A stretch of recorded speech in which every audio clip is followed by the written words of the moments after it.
మరో బ్రేకింగ్ చూస్తున్నాం. కృష్ణా జిల్లా కృత్తవెన్నిలో కారు బైక్ ఢీకొని ఘోర రోడ్డు ప్రమాదం జరిగింది.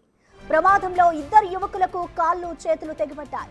విజయవాడ నుండి భీమవరం వైపు అతి వేగంగా వెళ్తున్న కారు మోటార్ సైకిల్ ను ఢీకొట్టడంతో ప్రమాదం చోటు చేసుకుంది. ప్రమాదంలో బైక్ పూర్తిగా నుజ్జునుజ్జైంది. కారు ముందు భాగం పాక్షికంగా దెబ్బతింది. మోటార్ సైకిల్ పై ప్రయాణిస్తున్న ఇద్దరు యువకుల పరిస్థితి సీరియస్ గా ఉంది. 108 కు ఫోన్ చేసిన టైంకి రాలేదని స్థానికులు ఆరోపిస్తున్నారు. దీంతో నేషనల్ హైవేకి సంబంధించిన 108 కు సమాచారం అందించడంతో క్షతగాత్రులను భీమవరంలోని ప్రైవేట్ ఆసుపత్రికి తరలించారు. ప్రభుత్వం 108 సరైన సమయానికి అందుబాటులో లేకపోవడంతో స్థానికులు విమర్శలు గుప్పిస్తున్నారు.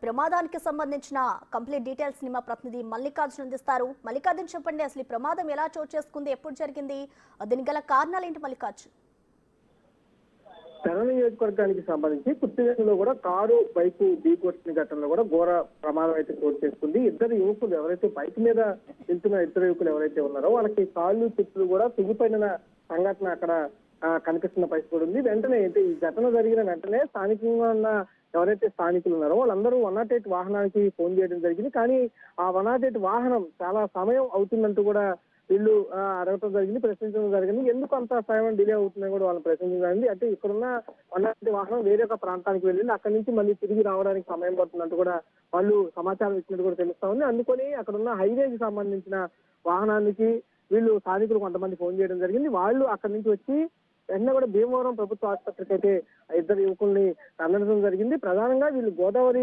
జిల్లా తోకతిప్ప నుండి బంటుమిల్లి వెళ్తున్న మోటార్ సైకిల్ గా కూడా గుర్తించారు. విజయవాడ నుండి భీమవరం వెళ్తున్న కారుగా కూడా ఈ కారును గుర్తించడం జరిగింది. కారు అతివేగంగా వచ్చి ఢీకొట్టిన ఘటనే చోటు చేస్తున్నట్టుగా అక్కడ ఉన్న ప్రత్యక్ష సాక్షులు కొంతమంది చూస్తున్న పరిస్థితి కూడా కనిపిస్తా ఉంది. ఈ ఘటనలో కూడా చూస్తే 108 వాహనాల నిర్లక్ష్యం అనేది కొంత కనపడుతుంది కూడా తెలుస్తా ఉంది.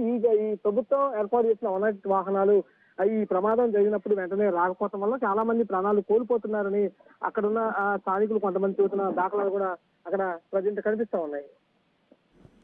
అలాగే ప్రస్తుతం క్షతగాత్రుల పరిస్థితి ఏ విధంగా ఉంది, వాళ్ళకి సంబంధించిన డీటెయిల్స్ ఏమైనా తెలుసాయా మల్లికార్జున్? ఆ గ్రామానికి సంబంధించి ఏదైతే వాళ్ళ గ్రామంలో తోకతిప్ప గ్రామంగా కూడా గుర్తించారు. ఇద్దరు యువకులు అటు నుంచి ఏదైతే పశ్చిమ గోదావరి జిల్లా తోకతిప్ప నుండి కూడా బంటుమిల్లి ఇటు మన ఉమ్మడి కృష్ణా జిల్లాలోని తెలంగాణ నియోజకవర్గానికి వస్తున్న పరిస్థితి కనిపించింది. వాళ్ళకి సంబంధించి వాళ్ళ బంధువులకైతే ఇన్ఫర్మేషన్ అనేది ఇచ్చినట్టు కూడా తెలుస్తా ఉంది. వాళ్ళిద్దరు యువకులు కూడా ఈ బంటుమల్లిలో చిన్న పని ఉందని చూసుకోవడానికి వచ్చినట్టు కూడా చెబుతున్న పరిస్థితి కనిపిస్తా ఉంది. వాళ్ళ పరిస్థితి అయితే కాళ్ళు చేతులు రెండు కూడా కట్టయిపోయినట్టు కూడా తెలుస్తా ఉంది.